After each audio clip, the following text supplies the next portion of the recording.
All right, welcome back. I'm sure you can see the smile on my face because I am excited. But one thing we want to talk about is, you may not know it, but those dogs you see walking around with their owner at the grocery stores may not actually be a service dog at all. So with me today we have Dr. Ian Kupke, and he's here to reveal the truth about the so-called fake service dog. So great to have you back. Thank you, Erica. Tell us Great a little to bit be about back. this. Well, first I want to reintroduce Rude Dog. You may have seen me bring him along for discussions on canine behavior and body language. But today he's being really rude because he's wearing a fake service dog vest. Oh, rude. And the reason why I wanted to bring this up today was because we're getting an increasing, over the last 10 years, an increasing tendency of people buying these online and basically making their dog a service dog when they're not a service dog. Right.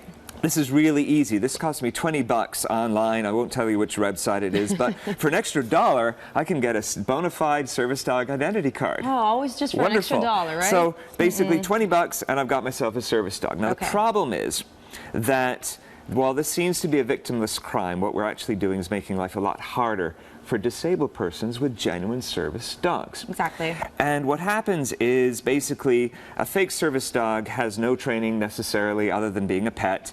They misbehave in public, business establishments get a bad taste in their mouths, and then when a real service dog comes along, there's a problem. So let's go over what a service dog is. Okay, let's do that. Service dog is specifically trained to do specific tasks for people with specific disabilities. Okay. So, in other words, you can't just poof make a service dog. A service dog goes through a lot of training. Most people are familiar with guide dogs for the blind, but Right. that is just one example of a service dog. Okay. So basically, unlike pet dogs, a service dog is allowed to go anywhere the general public is allowed to go.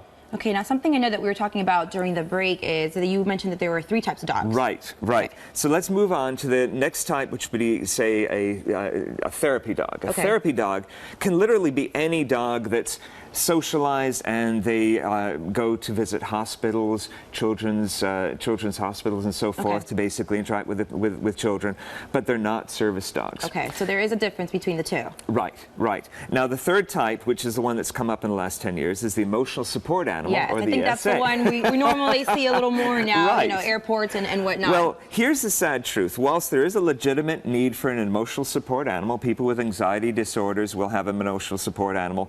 You can literally go online and buy a letter and poof, your dog is an emotional support animal. But the law does not give that emotional support animal the same rights as a service dog. Right.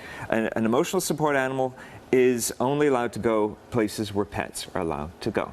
Okay, so we have emotional support dog, we have a service dog, and we have a therapy dog. A therapy dog. And so I'm sure, I hate to cut you, I know we're running right. short, but I know he has so much information, and know that if we need to connect you with Dr. Kupke, you can contact us, or we can, you know, just completely Plus link a very you. good article on NBC6 all about it. Okay, so yeah, so we'll get you connected to Dr. Kupke. Again, if you would like any information on Dr. Kupke or any of our service, therapy, or emotional support dogs, you can log on to NBC6 app, search all about animals, and there you'll find more information. All right, he's rude. We have a fake one here, but that's all right, though. We'll accept them anywhere in studio. Sharon. Mouthful right there. Thanks, guys. Well, prepare to